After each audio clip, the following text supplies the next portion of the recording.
Praise the lord. ప్రియమైన వాళ్ళారా, ఈరోజు మీ హృదయం ఏదైనా బాధతో నిండిపోయిందా? దేవుడు నన్ను ఎందుకు ఇలా అనుమతించాడు, నా పరిస్థితి ఎప్పుడు మారుతుంది అని మీరు మౌనంగా ప్రశ్నిస్తున్నారా?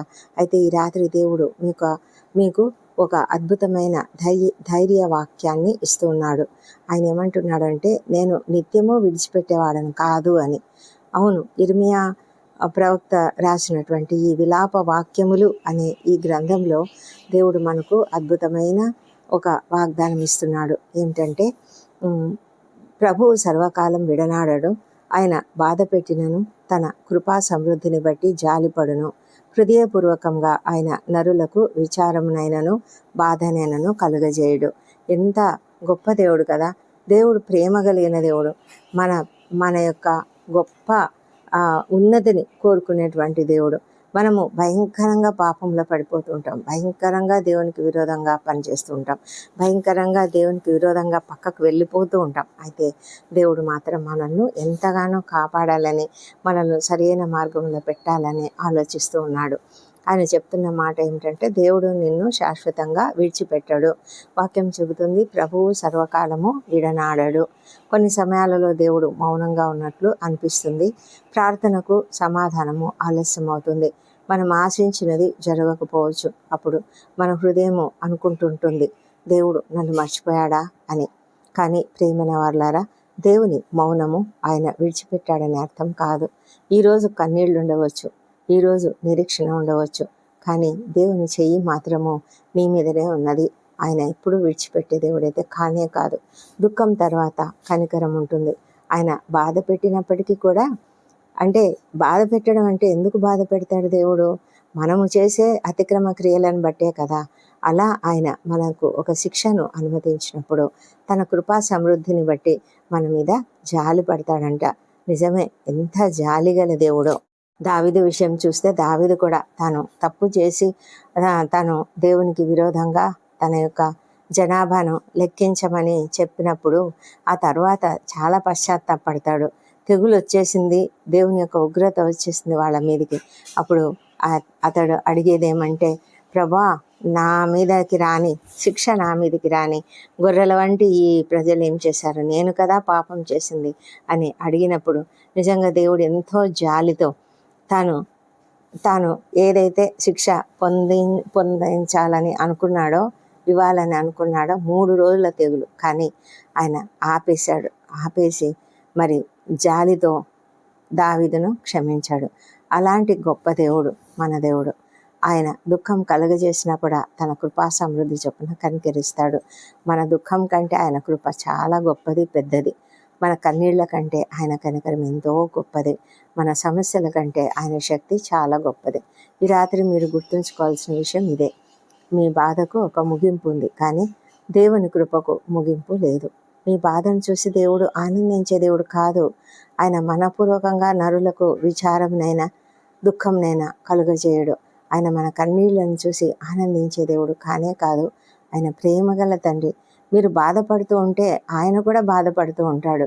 మీకు తెలియదు, ఆయన కూడా ఎంతగానో దుఃఖిస్తూ ఉంటాడు. మీరు రాత్రి వేళ ఒంటరిగా ఏడ్చిన కన్నీళ్లు ఆయనకు తెలియకుండా ఏం లేవు. మీ హృదయంలో ఎవరికీ చెప్పలేని బాధ కూడా ఆయనకు తెలుసు. మరి ప్రభువుకు తెలుసు కదా, తాను లాజరును తిరిగి బ్రతికిస్తానని. కానీ మరియా మార్తలతో పాటు ఆయన కూడా దుఃఖించాడు కదా. వారి దుఃఖాన్ని తాను పాలు పంచుకున్నాడు. మన దుఃఖాన్ని కూడా ఆయన పంచుకుంటాడు. అందుకే ఈ రాత్రి మీ భారాన్ని ఆయన చేతుల్లో పెట్టండి. ప్రభా, నాకు అర్థం కాకపోయినా నేను నమ్ముతున్నాను అని చెప్పండి. ఎందుకంటే దేవుడు నిన్ను విడిచిపెట్టలేదు. ఆయన కృప ఇంకా నీ మీద ఉంది. ఈ దుఃఖము శాశ్వతం కాదు. ఆయన కనికరించే సమయం తప్పక వస్తుంది.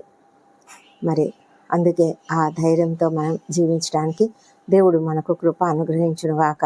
మనము ఆయన పైన విశ్వాసంతో మనము ఆయనకు భయభక్తులు కలిగి జీవించినప్పుడు మనం నెమ్మదిని పొందుతాము. సరే, మరి ఈ రాత్రి కాలంలో ప్రార్థనలోనికి వెళ్దాం. మీరు ప్రార్థనలో తప్పక ఏకీభవించండి. ప్రభా, పరిశుద్ధుడా, గొప్ప దేవా, నీకు వందనములు. ప్రేమ కలిగిన తండ్రి నాయన, నీకే వందనములు. ఈ రాత్రి నీ సన్నిధికి వచ్చిన మా అందరినీ నీ చేతుల్లో పెట్టుకుంటూ ప్రార్థనలు చేస్తున్నాం నాయన. మా ప్రభా తండ్రి, ఇదిగో రాత్రి సమయంలో పగలంతా మీరు మమ్మల్ని కాపాడి నడిపించి ఈ రాత్రి క్షేమంగా తీసుకొచ్చారు.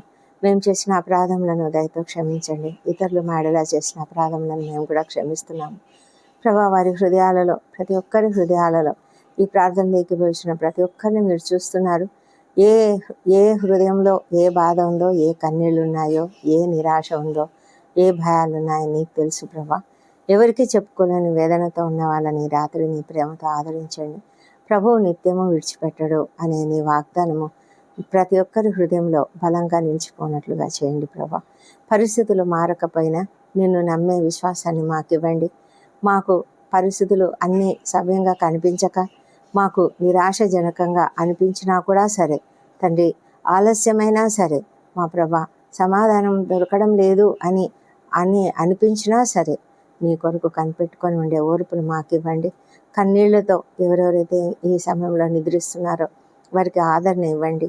అవును ప్రభా, కీర్తనాకారుడు చెప్తున్నాడు కదా, రాత్రంతా కన్నీళ్ళు ఉన్నా కూడా, రాత్రంతా దుఃఖం ఉన్నా కూడా ఉదయానికి సంతోషం వస్తుందని. మీరు అలా చేస్తారు.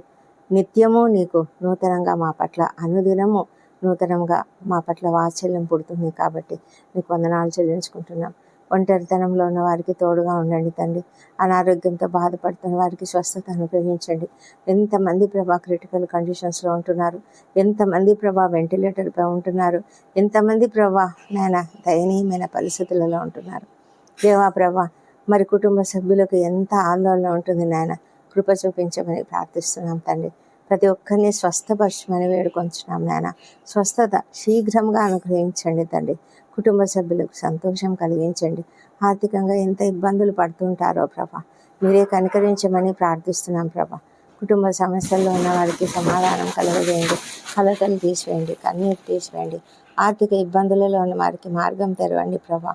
భవిష్యత్తు గురించి భయపడుతున్న వారికి నూతన నిరీక్షణ అనుగ్రహించమని ప్రార్థిస్తున్నాం తండ్రి. వారి దుఃఖాన్ని సంతోషంగా మార్చుము ప్రభా. వారి కన్నీళ్లను తుడిచివేయం తండ్రి. నీ కృపా సమృద్ధి చొప్పున వారిని కరుణించమని ప్రార్థిస్తున్నాము. ఎంతమంది అయితే రాత్రి వేళల్లో డ్యూటీలు చేస్తున్నారో వాళ్ళని కనుకరించి క్షేమంగా నడిపించండి. సైనికులను దీవించండి. రాత్రులు వాళ్ళు నైట్ మేల్కొని తండ్రి వారు ఉద్యోగం చేస్తూ ఉంటారు. అప్రమత్తతో ఉండడానికి సహాయం చేయండి. దేవా ప్రభా, ప్రయాణాలు చేస్తున్న వాళ్ళని క్షేమంగా గమ్యస్థానం చేర్చండి. మా నాయన తండ్రి, ఇదిగో ఎంతమంది అయితే మరి అప్పుల సమస్య, ఆర్థిక ఇబ్బందులతో కృంగి ఉన్నారో వారి ఎదుట అనేక మార్గం తెరవండి. దేవా కృపతో, కనికరంతో ప్రభా ప్రతి ఒక్కరి జీవితంలో నాయన మీరు ఇన్వాల్వ్ అవ్వమని ప్రార్థిస్తున్నాం. సంతానం లేక ఎంతమంది అయితే నీ కొరకు నీ వైపు చూస్తున్నారో వారిని దర్శించి వారికి చక్కటి సంతానం అనుగ్రహించండి తండ్రి. గర్భిణీ స్త్రీలను ఆశ్రయించి వారికి సుఖమైన ప్రసవం అనుగ్రహించండి. రక్షణ లేని ప్రతి ఒక్కరిని రక్షించండి తండ్రి. మరి ఎంతోమంది ప్రభా మరి వ్యసనములకు గురై భయంకరమైన స్థితిలో ఉన్నారు, కనికరించండి. మరి ఆ హృదయాలలో మారు మనసును అనుగ్రహించమని ప్రార్థిస్తున్నాం ప్రభా. అన్యాయాలకు గురైన వారికి న్యాయం జరిగించండి. మరి ఎంతోమంది శ్రమలు అనుభవిస్తున్న వారు, దుఃఖిస్తున్నవారు, బాధపడుతున్నవారు కనికరించి వాళ్ళను క్షేమంగా మరి కాపాడి నేను వారికి సమస్యలు తీర్చమని ప్రార్థిస్తున్నాం ప్రభా. నిద్రలేమితో బాధపడుతున్న వాళ్ళని దర్శించి వారికి చక్కటి నిద్రను అనుగ్రహించండి. వారి హృదయంలో బాధ, వేదన తొలగించండి. మా ప్రభా నాయన మరి నీ వాక్యంను ధ్యానించుకుంటూ నెమ్మదిగా నిద్రించటకు సహాయం చేయమని ప్రార్థిస్తున్నాము. ఈ రాత్రి మేము నిద్రిస్తుండగా ఆదమర్చి నిద్రిస్తున్నప్పుడు మా పైన మాకు ఎలాంటి ఆకస్మిక ప్రమాదములు, అనారోగ్యంలో కలగకుండా నీ యొక్క సురక్షితమైన రెక్కల నీడను మా పైన కప్పండి ప్రభానైనా. ఎలాంటి దుష్ట స్వప్నాలు, దొంగ భయాలు, విషపురుగు కాటులు లేకుండా మా ప్రాణంలో, శరీరంలో, ఆత్మను నీ చేతులకు అప్పగించుకొని నాయన మేము ప్రశాంతమైన నిద్రను అనుభవించటకు సహాయం చేయండి మా తండ్రి. మరి రేపటి దినమున మేము చేయబో కార్యములు కూడా అన్నీ కూడా ఎంతో చక్కగా జరిగించమని ప్రార్థిస్తున్నాము. దేవా ప్రభా, నీవు నన్ను విడిచిపెట్టవు అనే నమ్మకంతో మేము విశ్రాంతి తీసుకునేటట్లుగా ఈ వాక్యంను ధ్యానించుకుంటూ నిద్రించినట్లుగా మాకు సహాయం చేయమని ప్రార్థిస్తున్నాము. మరి ప్రభా, మంచి నిద్రతో, రెస్ట్తో మమ్మల్ని దీవిస్తున్నందుకు నీకు వందనములు. ఉదయకాలంలో సజీవంగా లేచి నేను స్తుతించి ఆ తర్వాత మా పనులకు వెళ్ళడానికి కృప దయచేయమని మా ప్రభువును, మా ప్రియ రక్షకుడు నాయన యేసుక్రీస్తు నామంలో అడిగి పొంది ఉన్నామని నమ్ముతూ నీకు స్తోత్రం చెల్లిస్తున్నాం తండ్రి. Amen, amen. ప్రియమైన వారలారా, ఈ రాత్రి నిద్రకు వెళ్లే ముందు ఒక్క మాట మీ హృదయంలో పెట్టుకోండి. దేవుడు నన్ను నిత్యము విడిచిపెట్టడు. ఈరోజు పరిస్థితి ఎలా ఉన్నా దేవుని కనికరము నా జీవితంలో పనిచేస్తూనే ఉంటుంది అని గుర్తుపెట్టుకోండి. ఈ దుఃఖము మీ చివరి అధ్యాయం అయితే కాదు. దేవుని కృపతో మరొక అందమైన అధ్యాయం ప్రారంభమవుతుంది. ఈ వాక్యం మీకు ఆదరణ ఇచ్చినట్లయితే కామెంట్స్లో ప్రభువు నన్ను విడిచిపెట్టడు అని విశ్వాసంతో రాయండి. దేవుని సమాధానంతో విశ్రాంతి తీసుకోండి. దేవుడు మిమ్మల్ని సమృద్ధిగా దీవించునుగాక. ఆమేన్.